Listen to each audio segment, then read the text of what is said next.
Hello, welcome to Talking Good Game. It's a match preview of West Ham United against Newcastle United. Gonzo, let's kick off as always. Your thoughts on the opposition, please. Well, Dave, they're a club. No club has changed as much as Newcastle United.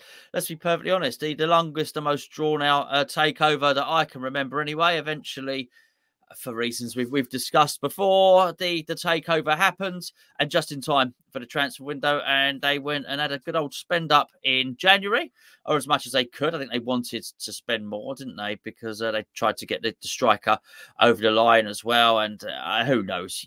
We did transfer rumours on this channel. Who knows who they were seriously in for and who they weren't?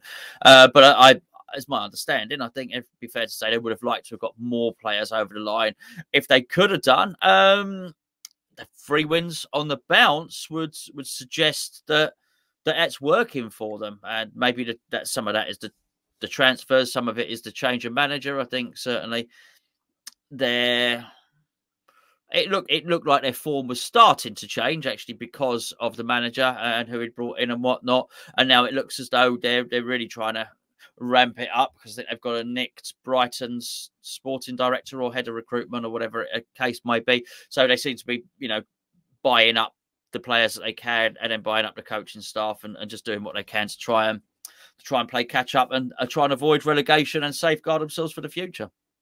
What did you make of the appointment of Eddie Howe when he come in? I mean, I think there was some people thought that's what they need, and obviously there was a lot of people thought that it was a bit of a risky appointment. Where did you sit? Well, it wasn't the appointment they wanted to make. So a fair play to Eddie for going in there knowing he is second or third choice. So he has to do well because that will always be hanging over him. And I thought he was too young when he went to Burnley. And it's a long way away. We've spoken about Eddie on numerous occasions, and I know I actually know the school. I know where Eddie Howe went to school in Verwood in Dorset. I know where he lives now, not in a nasty way. And he lives on the south coast. He lives by the sea in the south coast. He walks his dog on the beach every day. Not anymore. He doesn't. Not down there anyway. So I thought Burnley was a long way for him to go, but I thought it was a little bit too early for him actually. So I wasn't convinced, to be honest with you, because I thought the one time he'd sort of strayed away from his roots, if you like, he'd failed. But a lot of water's passed under the bridge since then. So he's clearly learned his trade. And it seems like it feels like it will be a good appointment. It certainly seems that way anyway. But it wasn't their first choice. I think they weren't able to get their first or second choices, were they? So, but fair play to anybody that does that. Clearly, he wanted the work, and clearly he's willing to say, okay, I might not have been the number one guy, but I'll go in, I'll do a job, and I'll retain my I'll build my reputation here, and then you'll have to give me a new contract. So fair play to him. Yeah, horrendous start to the season for Newcastle. And had they not got the takeover, I think they'd be sort of certainties to go down, to be honest with you. With Steve Bruce in charge, they're only heading in one direction. And the takeovers come at the right time because they've been lingering above that relegation trapdoor for a couple of years now, Newcastle. And it always, whenever a club does it, it seems inevitable. Eventually, they're going to go through it. There's plenty of examples that's happened in the Premier League. Burnley is probably this season's example that a club that's just lingered, just hovered above that, finishing 15th, 16th, so on. I know they had that one season where they finished in the top half and qualified for Europa League, but Burnley have lingered above that relegation zone for a little bit, and it looks like this season might be the time where the door opens. I said, sorry, mate, and you come. Thank you very much. I think the timing was pivotal for Newcastle just before the January transfer window as well. And I have to say, I was impressed by them in the transfer window. I really was actually impressed by them, because when clubs get money, they usually spend it silly. They usually get a little bit ahead of themselves. They end up buying players. It doesn't really fit the model or anything. And it becomes a bit of a free-for-all. They go out and buy players that's available, that it's almost like luxury purchases. Oh, he's a good player, I'll have him. With absolutely no thoughts whatsoever as to whether they fit in the team plans or not. And often, even the likes of Chelsea, Man City, you go back and look at their buys, they've made plenty of errors that's cost them millions. They've just bought a player and it's not worked out. But actually, Newcastle's gone and got Dan Burn, a Newcastle fan for the centre-back. Boom, sorted. There's your centre-back. You need a guy that is going to be 100% committed to the club before he's even got his foot in the door. Left quite a comfortable position at Brighton to go there as well. That's a good signing. Matt Targett on loan, a clever signing, taking advantage of the Lucas Dean's situation as well. Dean goes in, bam, we'll have Targett, thank you, we'll get him in. Then they went and got Chris Wood, a signing of convenience, if you like. We know why they've done it. It's because they weakened Burnley at the same time. They kicked them down a little bit. And yes, okay, Burnley have gone out and got an excellent replacement, but the difference is, Chris Wood can do it in the Premier League. You don't know if Weghorst can do that in the Premier League for Burnley yet. Good signing. Kieran Trippier come in, instant captain, great signing again. And then they still managed to go and get their bit of a coup with Bruno, getting him in. That's the one that everyone thinks, wow, crikey, have they managed to get him to Newcastle? Very, very impressed with what they've done in January transfer window. Mainly British-based players with loads of Premier League experience. Even Trippier, bringing him in from Spain, plenty of Premier League experience. Only one real gamble in there, and it is the sort of midfield dynamo that they hope he's going to be. As for Eddie Howe, I think it was quite a clever appointment, to be honest with you. I think the contract length, 2.5 years, is quite clever as well. It's not committing to Eddie Howe long term. It's like, well, you can keep us up for a couple of seasons and then we'll reevaluate. We, Newcastle, may be in a position where actually we need a bigger manager than you, unfortunately. How far can Eddie Howe take Newcastle? That's the question. But they're not really committed to him. What they've done is they've committed to him as in, you're the man who's going to keep us up. And I've seen some pundit suggestion he's not really been in a relegation battle, but I don't really follow that thinking. I think he's been in a relegation battle the whole time he was at Bowen. He just did really well to keep them away from relegation. They were punching well above their weight season after season. And the fact that he made them look like Premier League stairs is a massive compliment what he's done. I think it's right appointment in the end. He's doing really well there so far. And we'll ask the big question in just a second. But before we do, this video is sponsored by the OneFootball app. The link is in the description and the pinned comments of this video. Is completely free to download. Keep up to date with the latest going on at your club. Doesn't matter if you support Newcastle United, West Ham United, or any other club. When you download it, it's completely free. Just click the link. It'll take you to the App Store. Download it. It says, excuse me, what's your favourite club? Any competitions you wish to follow, ladies and gentlemen, you can take your pick. And then it'll only give you what you choose. So if you click the Scottish Premier League, don't worry, you won't be getting the English Championship stuff there. Leave that for the Burnley fans, the Watford fans, and Norwich fans. Leave that for them, Newcastle ones. You won't need to keep up to date with it. Keep up to date with the Premier League stuff and everything going on in your club. It really is the best football app for the football fan. If you don't believe us, tune in on Saturday, because an hour before kickoff, we'll get a notification on our phones to say lineups are out. I'll click on it and I'll read the lineups out from the OneFootball app. We use it on every single build-up show. Get downloaded to your phone today. So, Gonzo, big question: will they survive? Oh yeah, they will. They absolutely will. I still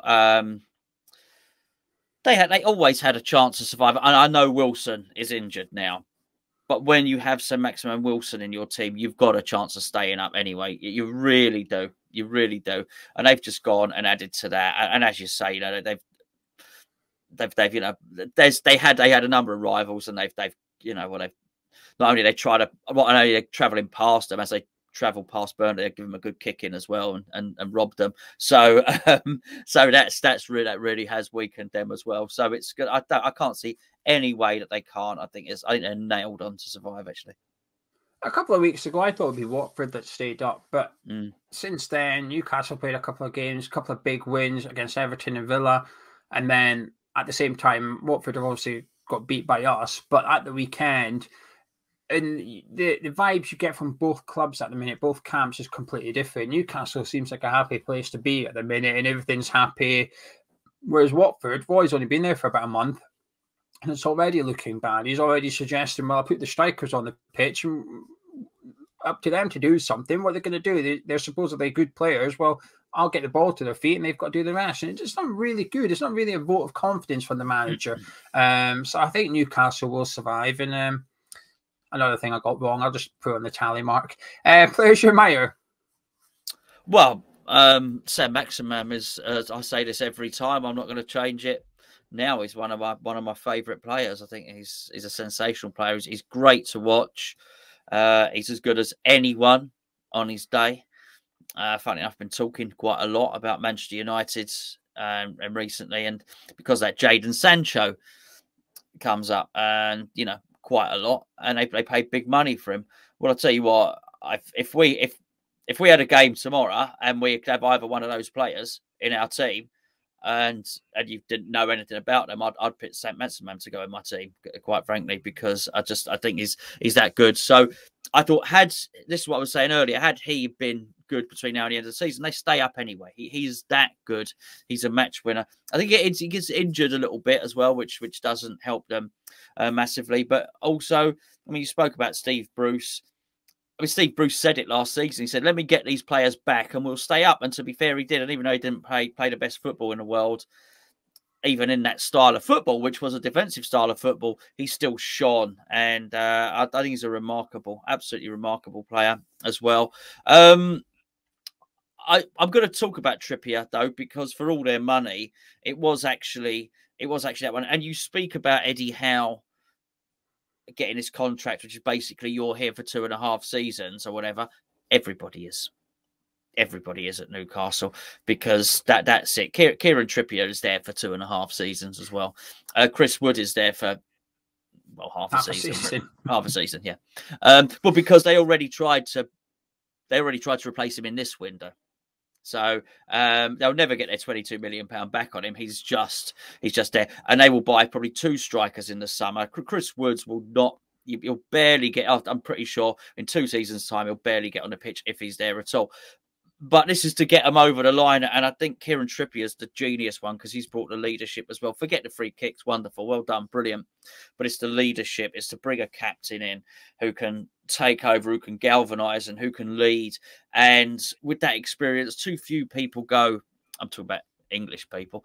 Too few go abroad and learn new skills and learn new techniques, and more importantly, learn a language and learn to adapt. So to have that knowledge, particularly under a manager like Simeone, and bring that back, added to these wonderful international experience and experience in the Premier League, leadership qualities. What a great guy to bring into the dressing room as well. And I think that's great. I don't know the Brazilian midfielder. I couldn't tell you. Could be a flop, could be brilliant. Honestly, I'd not even seen a YouTube video of the guy, so I couldn't tell you at all. But there's skill there. There's skill. Another thing I think, I'm not particularly as a player I admire, but fair play to Eddie Howe for playing Ryan Fraser. I've got to say this, because I'm always impressed when people do this.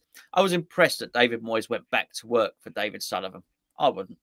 I've got to be honest with you. After he did enough, as I've said many times, he did enough to keep the job the first time. And Sullivan, basically, Pellegrini flashed his knickers at Sullivan, and Sullivan, oh, nice. See you later, Davey.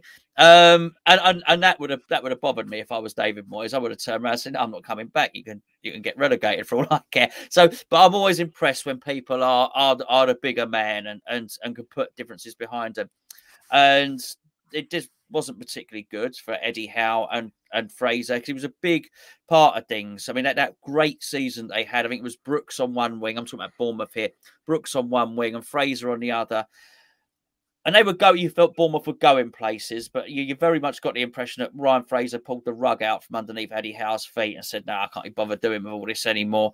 And we don't know how much of it was true, but there were certain suggestions about what was going on the training ground and whatnot. So fair play to Eddie Howe for walking back in there, for saying, you know what, we start with a clean slate. Whatever happened at Bournemouth stays at Bournemouth. And he seems to be getting a tune out of him as well. So lots to admire there, Gio. Lots to admire. Yolenton, you speak of learning new techniques and that in relation to Kieran Trippier. He's just learned a whole new position in the last few months. I mean, he's got to be the surprise package to some extent this season. To go from, well, I always seen him as like a left winger when he was in Germany. But anyway, the kit took him to Newcastle, tried to put him in the number 9 position, didn't really work. Then suddenly he's just a box-to-box centre midfielder, and it's working. Every time I watch Newcastle in the last few weeks, he's always played well. Against Man United, round about the Christmas period or whatever, man of the match, he was fantastic. It's a weird thing, isn't it? How sometimes a manager can go in and have the same players but just see things differently to the previous manager. Bang, Yolenton, centre midfield, let's be having it. It's completely working. I think Willock's probably like one of the disappointments for me. There's always 1 or 2 players in the season I look at and think, oh, expected a bit better from you, mate. And Willock's one of them. When, on loan last season, he was unbelievable. Big part of the reason they stayed up, scored against us as well. Yeah. Signed him, and I thought, I wouldn't have minded him at West Ham, actually. He's just, not quite hit the ground running like that. It's for whatever reason, it's not quite worked out. I do think Eddie Howe's the type of manager that could get the best out of him, though. So there's still plenty of time, and obviously Howe's stuck with him in the middle of the park with Shelby and Yolinton. He's left Bruno on the bench for now, which is a big message from the manager to those three players, which is I trust you three. But he's probably the one that I'm a bit like, expected a little bit more. But yeah, I can only echo your thoughts on the likes of Saint-Maximin as well. Now we're going to move on to West Ham. But before we do, I just want to point you in the direction, not one football again, of the boats. Because it's a home game on Saturday, we are running our boats, which is situated just behind the East Stand on the canal, as Gonzo's trying to do his impersonation of a rowing boat. Not a rowing boat, just a barge. But if you come from Westfields past the swimming pool centre, down on the right-hand side is the boat. So you should join us for a pint and a burger. Boats are open from 10:30 on Saturday morning. They're opening after the game as well. You can get your tickets. The link is in the description and the pin comments as well. Just go to the pin comments, have a look and see what it is, and you'll pick up all the bits and pieces you need to know. But let's talk about West Ham, because there's a few positions up for grabs, Gonzo. I want to start with the centre-back one, though, because obviously last week Zuma was set to start alongside Craig Dawson, fell ill. Diop come in. We both gave him man a match. So with Kurt Zuma back for Saturday, does he go straight back in? If so, for whom? Or would you like to see three at the back with all three centre backs playing? No, I don't think they got enough up front to worry about that. If they were playing, no. I think if Wilson, if they had some dynamic thing going on where Wilson was fit and Wood was getting the flick-ons and they were playing with a two up like that, then yeah, maybe. But I don't think there's enough up front all the time. I'm not listening. They will play some attacking football, no doubt. But that's not really where the danger lies. I don't think we need to set three players there particularly. That being said, if they do play Woods, then he's going to be a presence in the air, and you'd probably rather play Zuma against him rather than Diop against him, as well as Diop played in the last game. It is a different challenge. It's one thing doing towering headers above Patson Daka. It's another one out muscling a big old cart horse like Chris Woods, who's going to pose very different problems. So I think probably Zuma there, to be honest with you, mate, alongside Dawson. I completely agree. I think Diop looked good against, or part of the reason he looked good against Leicester, because it was a race of pace, and we know Diop's got that. We know Diop's quite quick, but it's a different kettle of fish altogether against Chris Wood. He's not going to be sprinting past any of our centre-backs anytime soon. That problem lies with the other position we'll get onto in a second.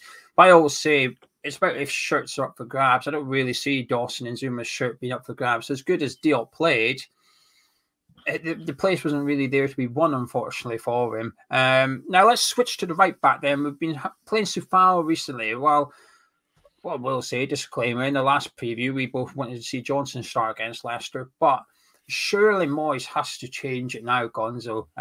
2 of his last 3 games, he's been hooked. Up against Saint-Maximin down that side, we can't play Sufal, can we? Well, he can't. He actually can't. He will get heavily criticised by the fan base, and this is my annoyance, Geo, with some of the poor questioning that we get from Moyes towards Moyes in these press conferences. These are exactly the type of questions that he should be asked. We should be able to find this, rather than these generic questions from some journalist who might have been covering the cricket last week or whatever. No, all right, maybe I'm being a little bit flippant then, but might have been covering a Sheffield United game last week or something. Actually, that's the question we want to know. He's out of form. What you're going to do about Saint-Maximin, bearing in mind your right back's bang out of form, David? That's the sort of question that needs to be asked. I would go with the same. There's a tendency to look at the outright pace and want to go with Fredericks. But Fredericks has got too many holes in his game. And also, I think you're doing Saint-Maximin an injustice if you just look at him as a pace merchant. He is a bag of tricks. He's an extremely skillful player. And actually, the timing and the technique of the tackle is really, really important. And the positions you take up. And actually, those are defensive qualities and ones that Johnson has in abundance above Ryan Fredericks. Yeah, I think Johnson's got a start. I think part of the reason he has to start is Dawson may need help in this game. We played at St James's Park last season. You know, Dawson got sent off in the first half because he just couldn't deal with the speed of Newcastle's attack. Twice he got 2 yellow cards, both times just because he couldn't keep up with them. There will be things like this. Saint-Maximin doesn't hug the touchline. He's going to come in field and try and get next to Chris Wood and come down the middle of the park. So Dawson at some point is going to find himself with Saint-Maximin running at him. And I think having Johnson next to him, and to some extent, I'd almost sacrifice Johnson's attacking game on Saturday just to make sure that our right back is defensively switched on, comfortable. He's their most dangerous player. He's not their only dangerous player, but he's their most dangerous player. It's like what Grealish was to Aston Villa. It's like what Jared Bowen is to West Ham right now. He deserves special treatment. He's that good. He deserves special treatment. And I think we have to do that.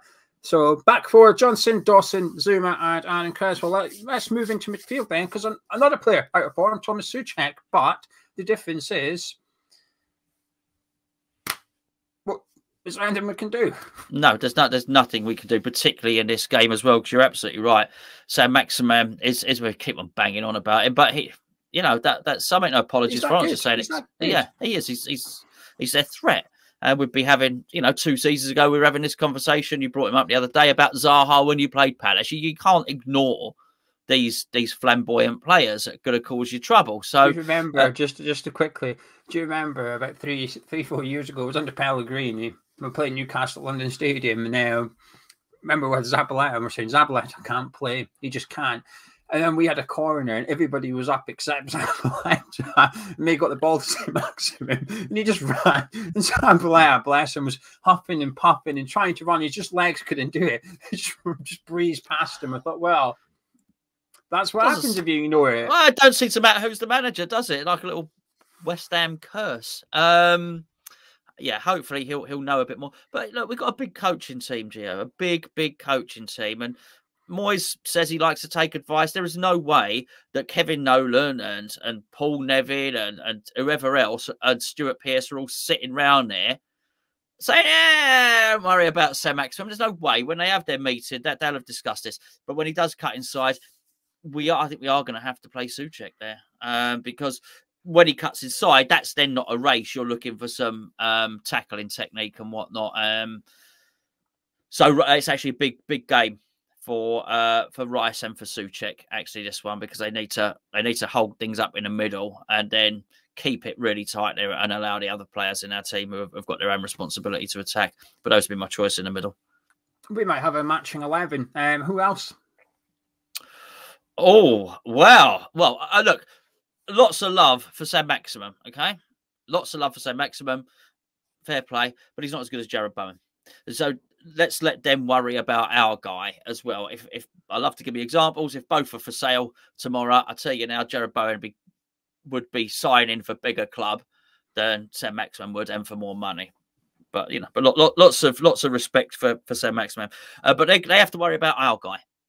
So and you know, target whoever. I don't really care, to be fair. You ain't stopping this guy at the moment if he gets into his stride. And if we do what you suggested with Johnson and curtail his attacking instinct, well, actually, in a little way, that liberates Bowen as well, which is saying he's going to stay there. Don't worry, you don't have to keep so much of an eye on him, which makes him attack more. Now, there's been something you've mentioned a while back, and there's been a few comments on a few of the videos this week about the swapping of positions. And actually, I would like to see that happening a little bit more. It has to be said. And I'm talking about Antonio and Bowen here. I wouldn't mind if they swap throughout the game, and actually you do see Antonio on the wing and you do see Bowen at centre forward. I think that will give us some tactical flexibility. It will give the centre halves. I mean, Dan Burn is a big old boy, right? He's 6'5", 6'6", big boy.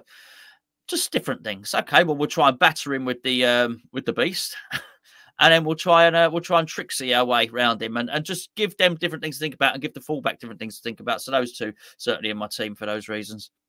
Yeah, I completely agree with both of that. Really, they both picked themselves, and Antonio's pretty fortunate, but I'm hoping at some point we have to see the benefits of Antonio playing once a week, which he currently is, right?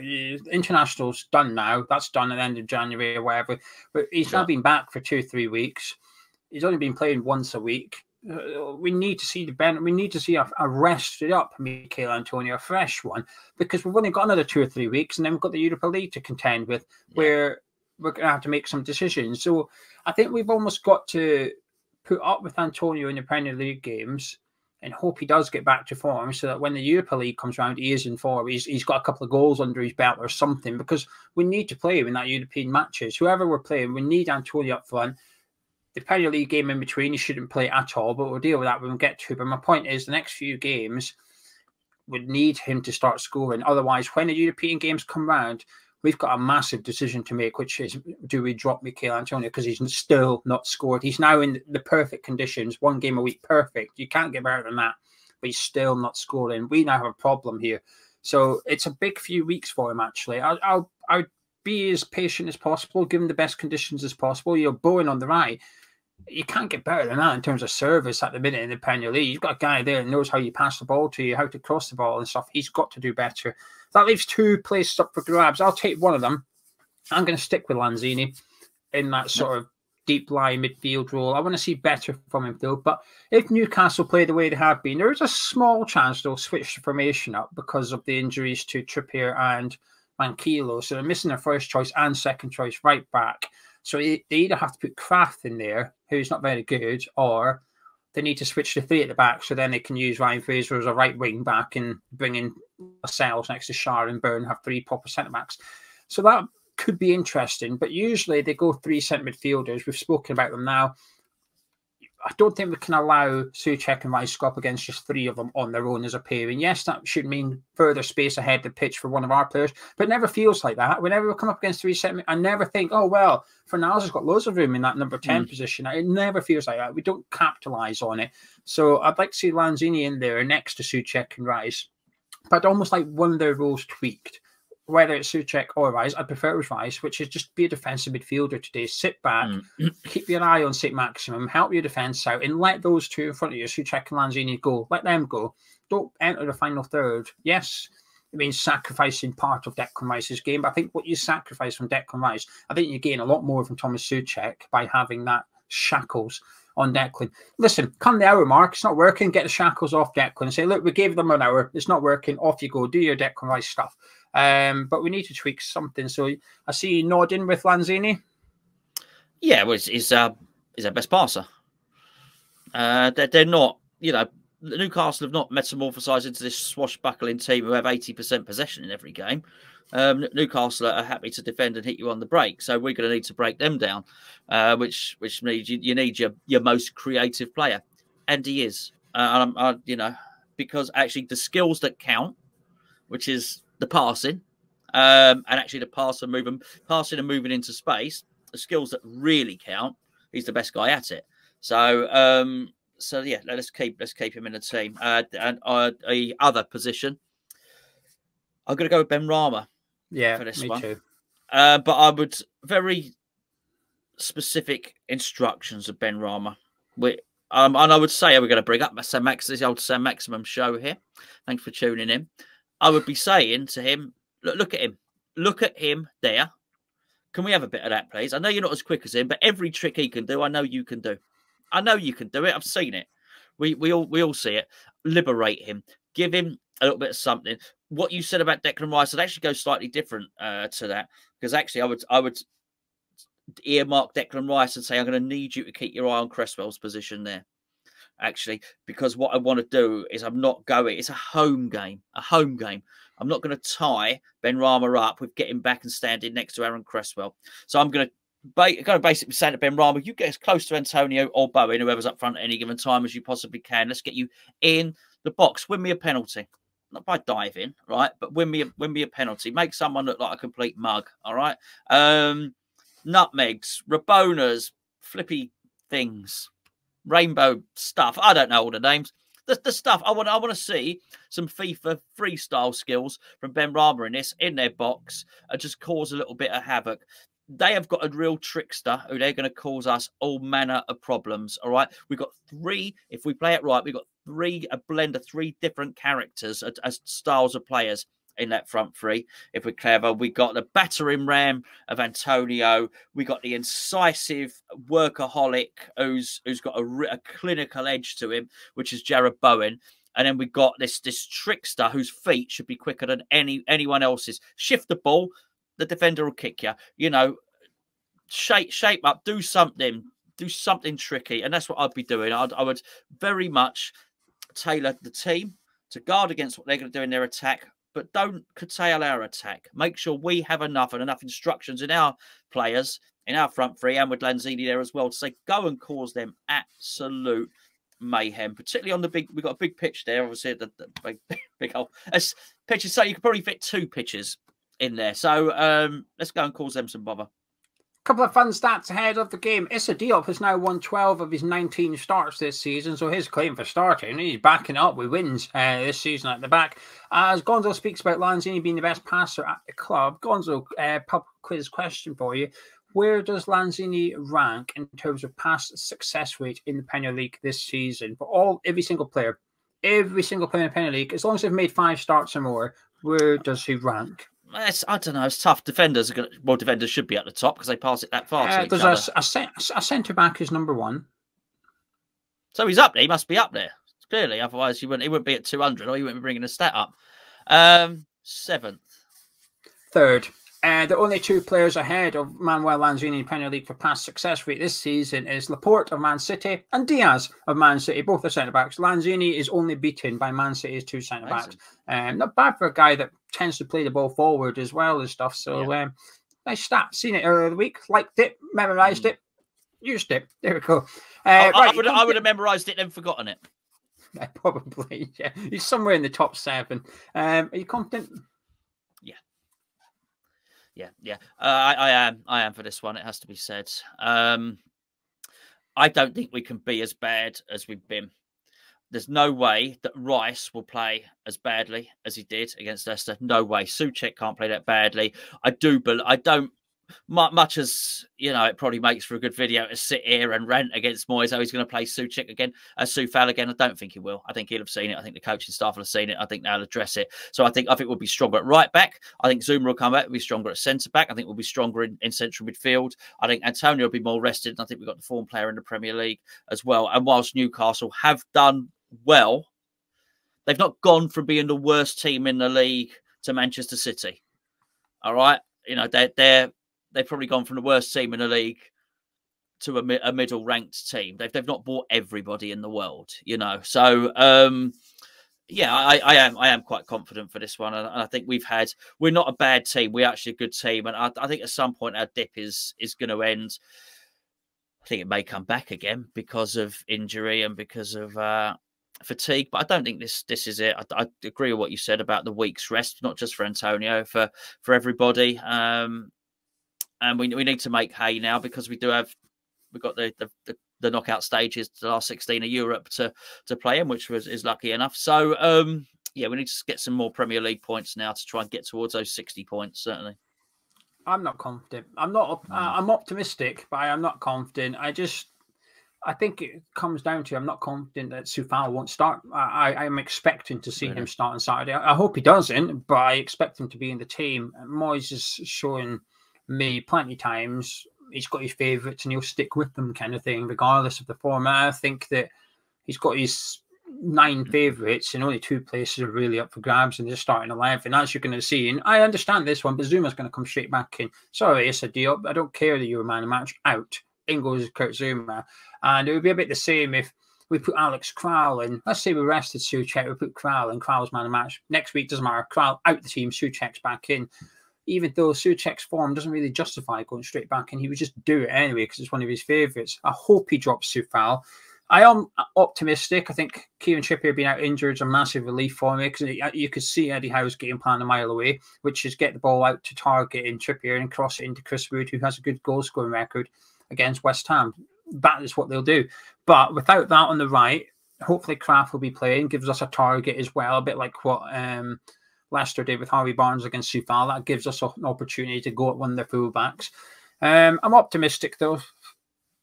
Sort of reasons you said, more hopeful rather than confident that Antonio's going to turn back into beast smooth, that Souček's going to... I agree.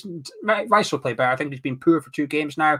3 games in a row, can't see it. So Rice will go better. But can I see Souček getting better this weekend? Not really, Gonzo. I don't think he's been great all season. So I don't see how he's suddenly going to start playing better against Newcastle. I think he'll be average, hopefully. And I'm almost hoping that he's average because that's better than what we've seen recently.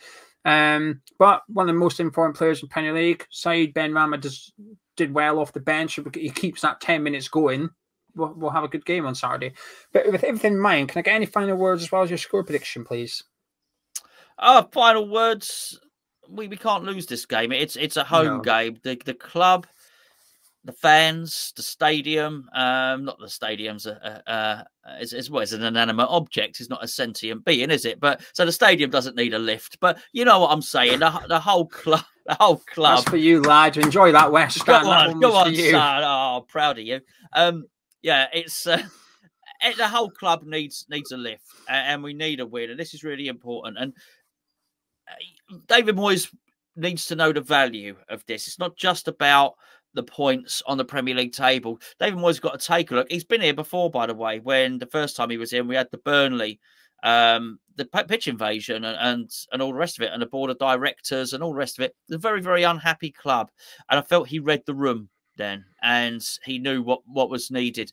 He needs to read the room now, and actually we need a little bit of something. So he's got to grasp the net. He's got to really go for it. We need the 3 points. We need the 3 points for the league, but also to lift the club as a whole. I think it will happen. I think hopefully we're going to see Antonio at least twice as good as he was in the last game. I think there'll be enough improvements in the team, and I can't see it. It's not Erling Haaland that we're playing here. Do you know what I mean? It's Chris Wood, all right? And I know he's got a good record against us. I know they got a really good winger who's one of my favourite players. I said that.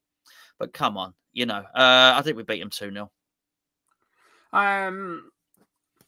We need a win. It's an important game for West Ham, actually. I think this is more important for West Ham than Newcastle, despite them being a relegation battle. They'll have fixtures further along the line. They'll pick up enough points and stay up. This is not the make or break for Newcastle, this game. The difference is Newcastle probably only need to win. How many games? Well, we got 13. Let's just say Newcastle got 13 games left. They probably need to win 5, and then they'll stay up. That'll be enough. We need to win 7 or 8 probably to get European. We need to win most of our games to get European football, and this is one of them. We have to win this game. If we want European football, it takes the pressure off the Wolves game as well. Wolves is next weekend. That's a difficult game. We don't win against Newcastle. We have to beat them, which will not be easy. But saying that, I don't know why. I just fancy an ugly 1-0 West Ham. I think this will be a horrendous game of football. If I was a neutral, I probably wouldn't bother tuning in. But I think we'll go back to basics. I've said that for the last couple of weeks now. We've not yet done it. But eventually it's going to be right, surely. So I'm going to say West Ham 1, Newcastle 0. And there you have it. If you've enjoyed this preview, drop a like on it, subscribe to the channel. We'll be live at 11:25 a.m. on Saturday with the build-up show. Download the OneFootball app. Get your tickets to the boats if you fancy it. And myself and Gonzo, catch you in a bit.